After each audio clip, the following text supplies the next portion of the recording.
Sometimes people say to me, in your life with all responsibilities, how can you possibly stop on one day a week to observe the Sabbath? And part of my answer is, how could I not stop?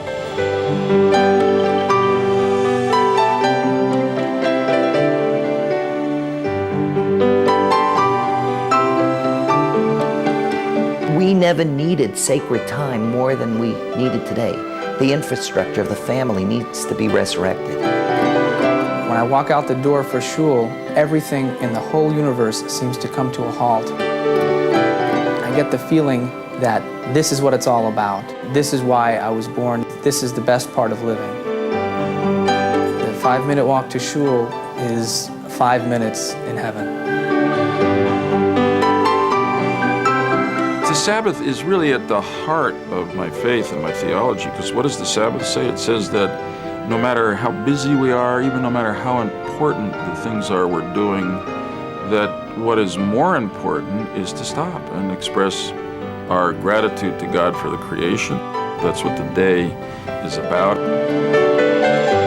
When I grow up, I wouldn't want anything more than to keep Shabbat. If anything, I would want to become more religious, more happy, because I believe that Shabbat brings happiness into the family. It brings warmth, protection, everything.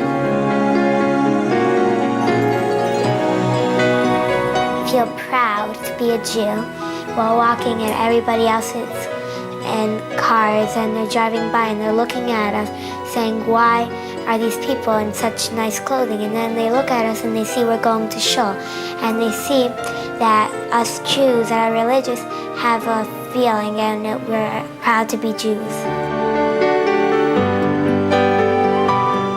Joseph always wants to do his own Kiddush next to David. He learns from his father to do Kiddush, and he has to hold the cup the same way. And he's going to be doing that forever, to do that way from his father.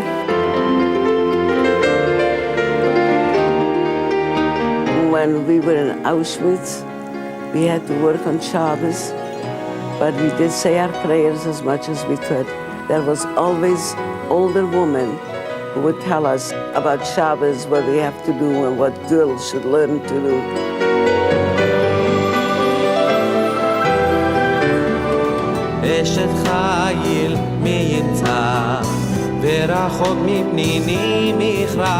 When we talk about 6 days of creation, the seventh day God rested, regardless of how you interpret that statement, there is still that vital 6 days work, seventh day rest.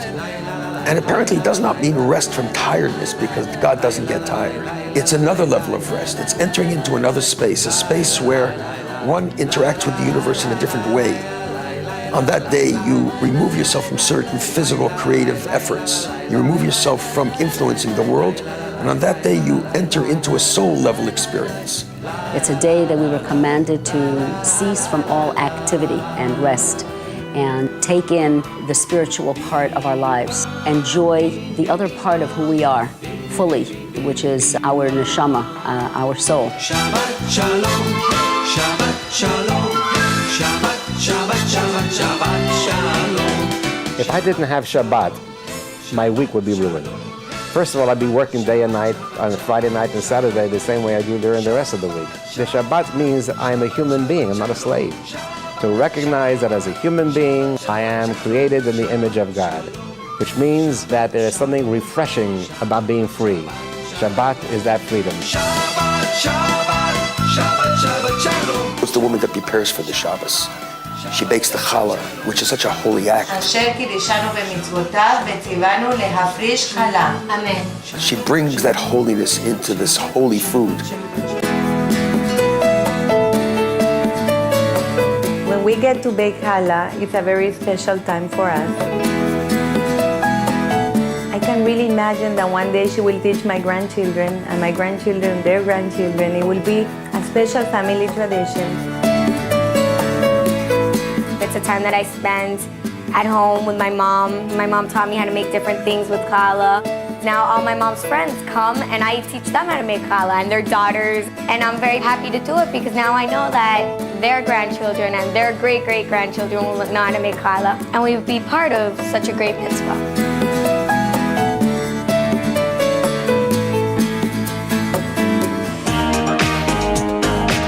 we're alive, we're energetic, we're engaged in the reality of life. We get up, we get the kids ready, we go to school, and then I'm off to work. It's quite a commitment to maintain everything that we have to do at home, to have a very nice Shabbos every week like a clock. It's a lot of preparation, but the reward is absolutely what we're all looking for. No matter really what I'm doing on Friday, it gets dropped at 4 o'clock, I'm gone. It's wonderful for my family because my kids know it's Shabbos. In the morning when I leave, I say, Papi's coming home early today, it's Shabbos. Needless to say, my life is a roller coaster. I'm a very busy person. I work long hours, but my mind is already gearing to Shabbos, the celebrations, the events, the holiness. Professional life is a very stressful one. Being a lawyer is a difficult job. It's high stress. The space of a Shabbos is a complete detachment from the days of the week.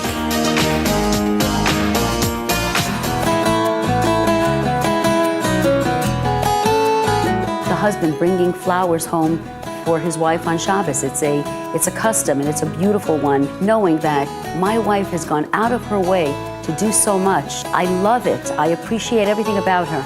And so I'm going to bring her some beautiful flowers to enhance the Shabbos. It brings brightness and life into the home, and it's exciting. You walk in with the flowers, the wife, the children. Everyone gets excited about it.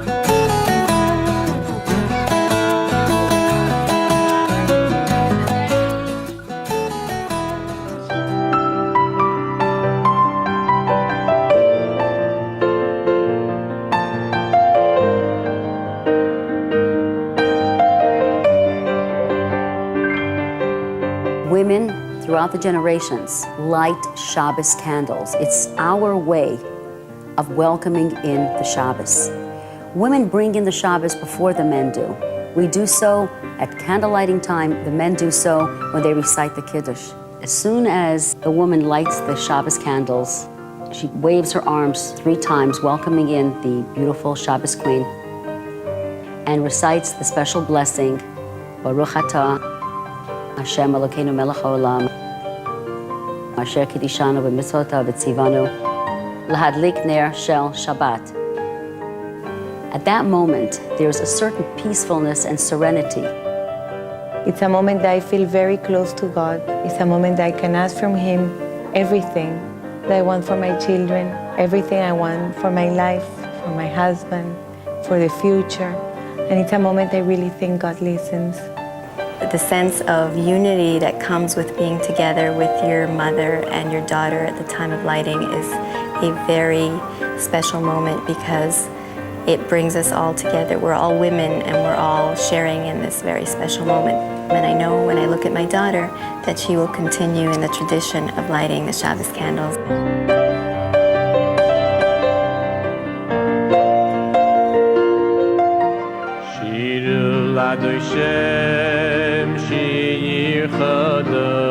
As we enter into the Shabbos, there is a whole series of psalms from the King David's book of Psalms that talk about the beauty of Shabbos, the eternity of Shabbos. That gives us the moments of preparation as we enter into literally singing and receiving and accepting the Shabbos Queen.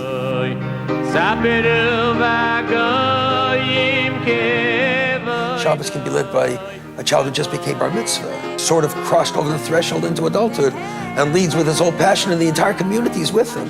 They become part of his leadership in that moment.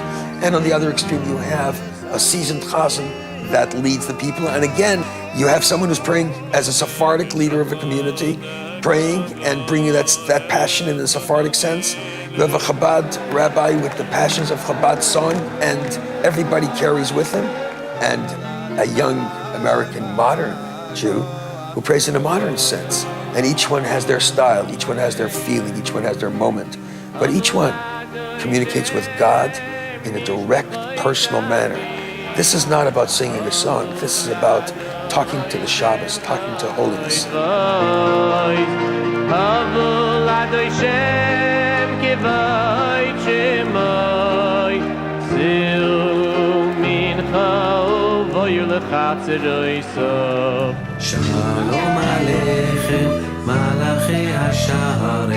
As we walk into the house and see our families and say Good Shabbos, the first thing that comes out of our mouths is a song welcoming angels.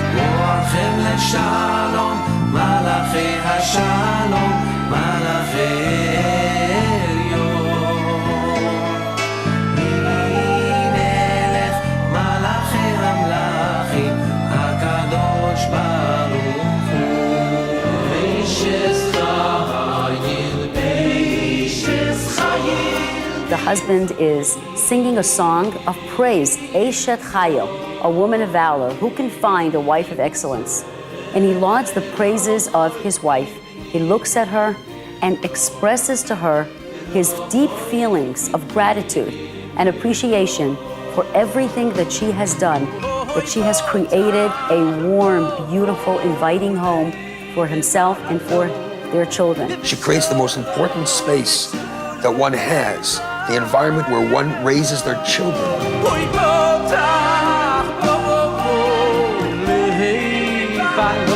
It is customary for the father in some environments to bless each of his children and to bless them with all the finest things that one can imagine that one wants for their child.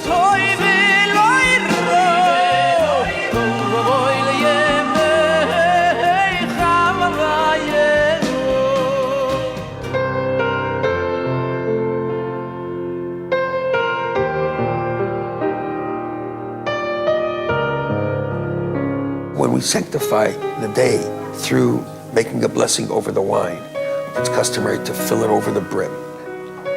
And we pick up that cup of wine, recognizing the seventh day of Shabbos as being the day that culminated creation when God rested, recognizing the miracle of Shabbos as the gift that God gave to the Jewish people, as a sign of our connection with Him, of our acceptance of Him.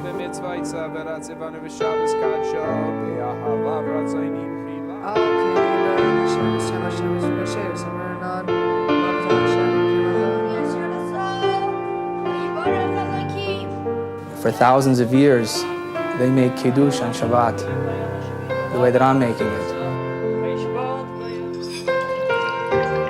Being able to share that feeling and experience with my family, with my daughter, and with friends is so very special to me. The reason I get up in the morning to go to work, to put food on the table and shelter for my family, it all culminates with the Kiddush that I make on Shabbos.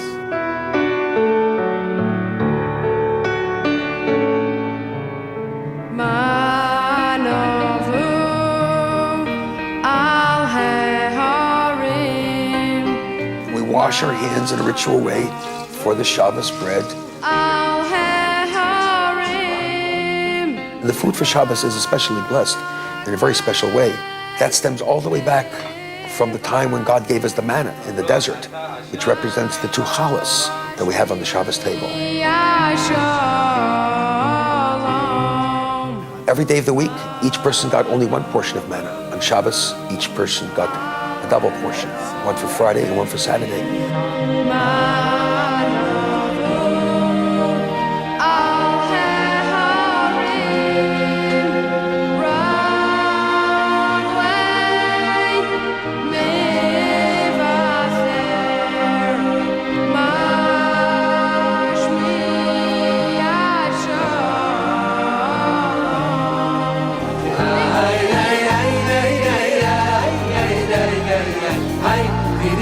Part of the custom is singing.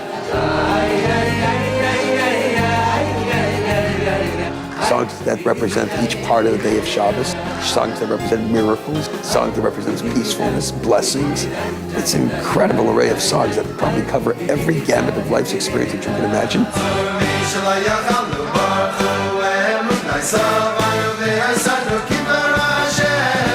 Even the foods that one prepares for Shabbos are different types of foods. It's a time when the best of foods are served. It's a palace, it's a royal feast for Shabbos.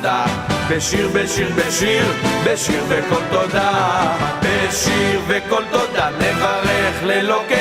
interacting together, singing together, eating together, talking together, going to shul together, and then each one, of course, praying.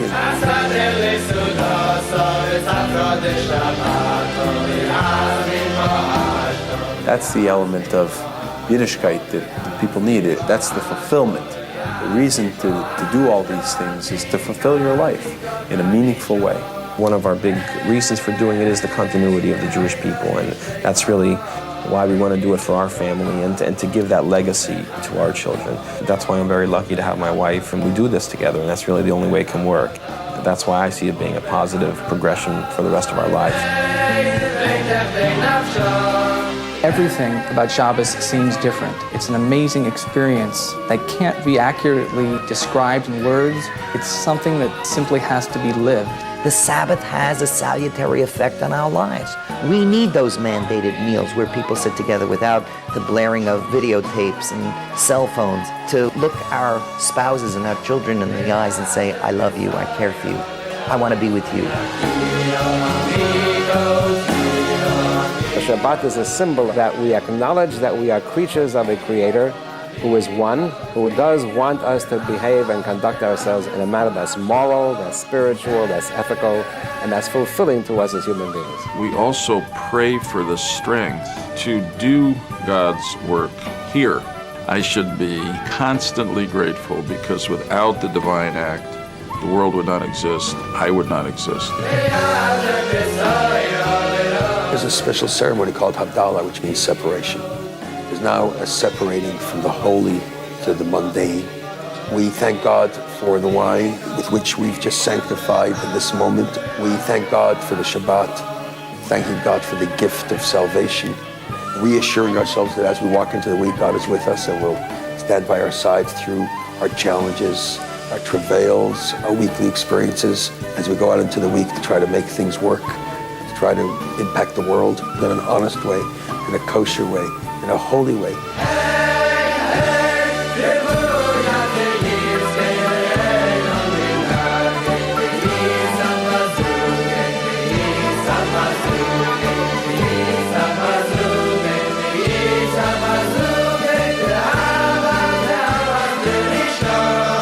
The older I get, the busier I get, the more important Shabbat is to me.